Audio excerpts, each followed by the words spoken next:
keluarga A dan keluarga B bertemu di tempat ke-1. Keluarga A di tempat ke-1 itu ada jadwalnya 2 hari.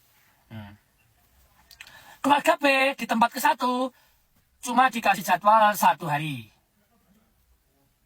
Nah, setelah 1 hari berlalu, 2 keluarga di tempat A, keluarga B berangkat dulu ke tempat kedua. Sedangkan keluarga A belum waktunya berangkat ke tempat B karena masih ada jadwal 1 hari lagi di tempat nomor 1.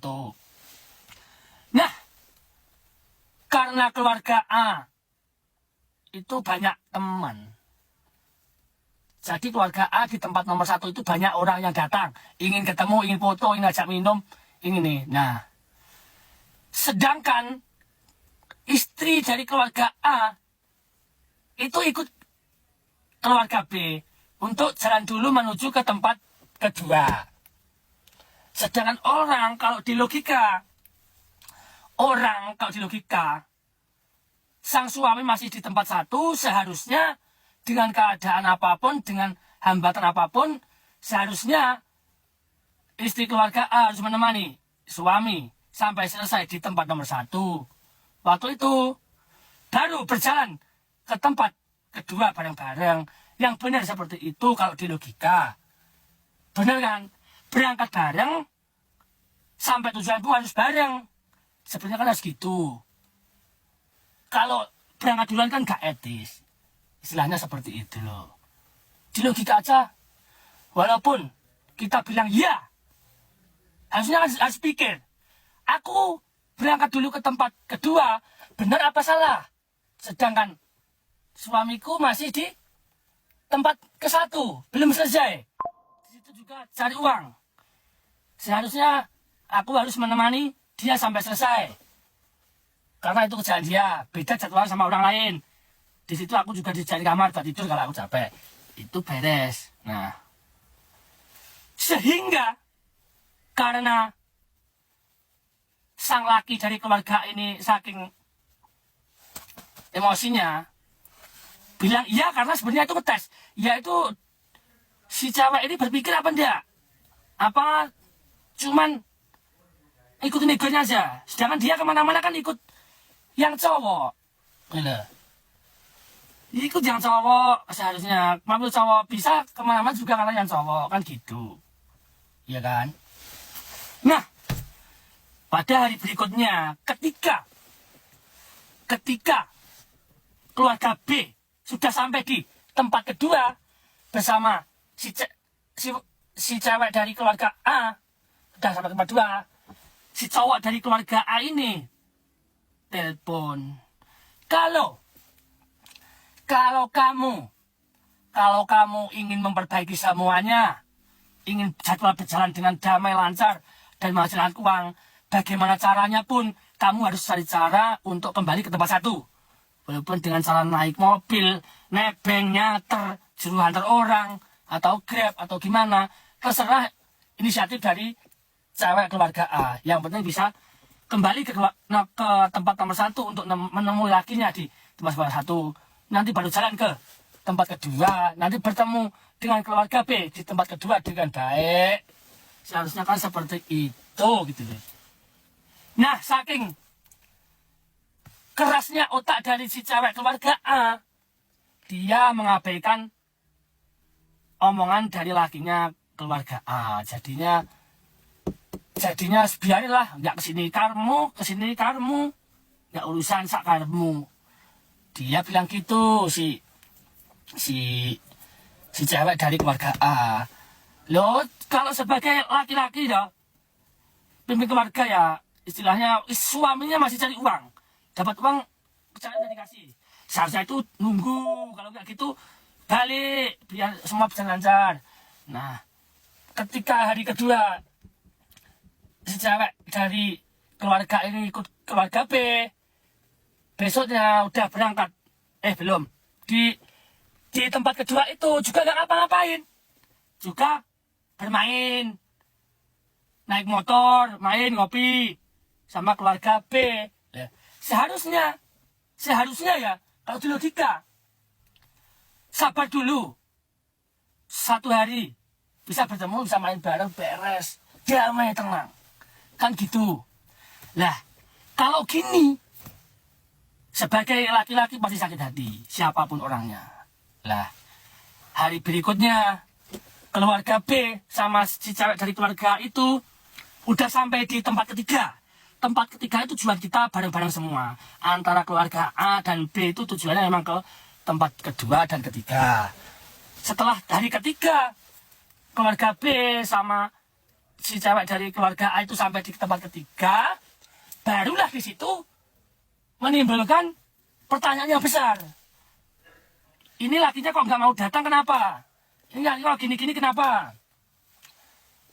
Nah, lucunya lagi, kalau otaknya yang cewek dari keluarga itu bisa berpikir, udah sampai di tempat ketiga, oh iya ya, aku ini punya suami, aku ini bisa kesini karena jadwalnya suamiku, sedangkan suamiku gak hadir. Seharusnya aku nggak usah menjalankan foto ataupun konten dengan orang lain. Apalagi saya sampai ketemu ngopi bareng sama orang lain. Harusnya aku menghargai suamiku. Kan gitu. Nah, sedangkan nasi udah jadi bubur. Bubur gak mungkin kembali ke nasi. Jadi lakinya keluarga A itu sakit hati.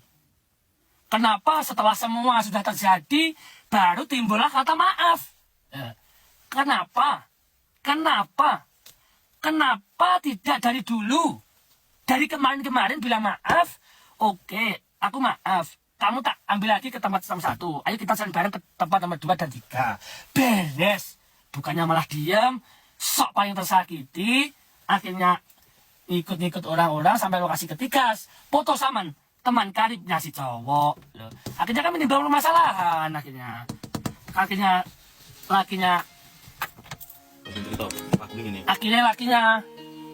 lakinya juga jelek sama keluarga B dan temannya dan rumah tangganya sendiri.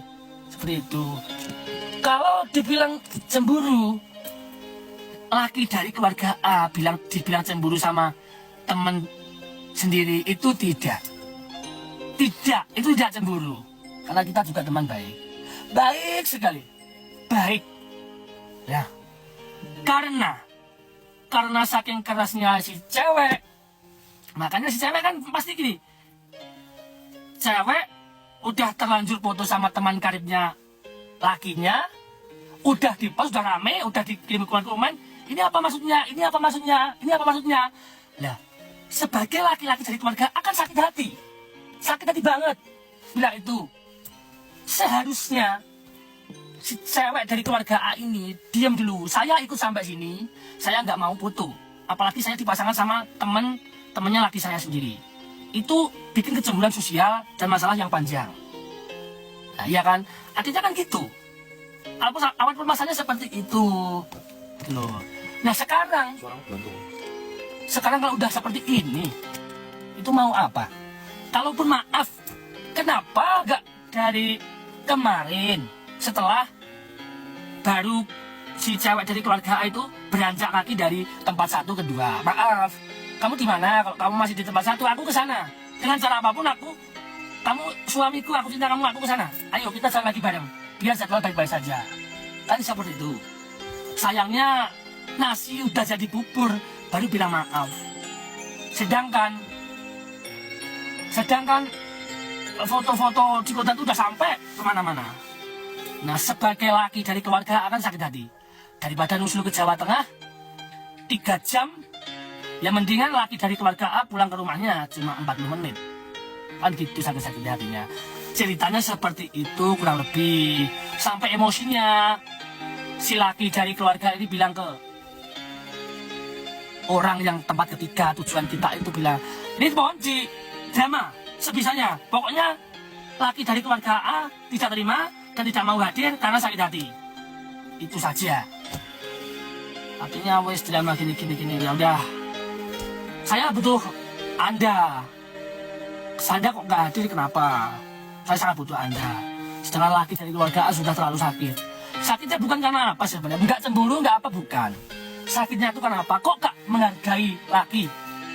Kita itu jadwalnya beda sama keluarga B di lokasi pertama itu. Seharusnya itu dalam keadaan apapun, kamu ngapain apapun, harusnya wanita dari laki keluarga satu itu harusnya menungguin sampai selesai. Toh itu nggak lama. Toh juga dikasih tempat tidur. Kan seperti itu seharusnya. Nah, udah nasi udah jadi bubur hampir 4 hari. Katakanlah 4 hari. Yang cewek dari keluarga A nggak pernah kasih kabar gini, nggak bilang maaf, malah gini-gini. Akhirnya yang laki juga sakit hati. Yang laki itu udah jalan sendirilah, meniti karirnya itu sendiri. Dia yakin dia bisa, kira gitu. Awalnya kita seperti itu, teman. Bukannya gini-gini. Toh saya dengar ya, laki dari keluarga satu itu orangnya itu setia, nggak mau gini-gini. Kalau mau pun cari yang lain udah dari dulu. Tapi mungkin saking sakit hatinya laki dari keluarga A itu, makasih rokoknya teman penonton. Mungkin saking sakit hatinya laki dari keluarga A itu, akhirnya memutuskan untuk biarin saja. Dia memang gak tahu diri, gak usah ditanggepin, sama kamu biarin.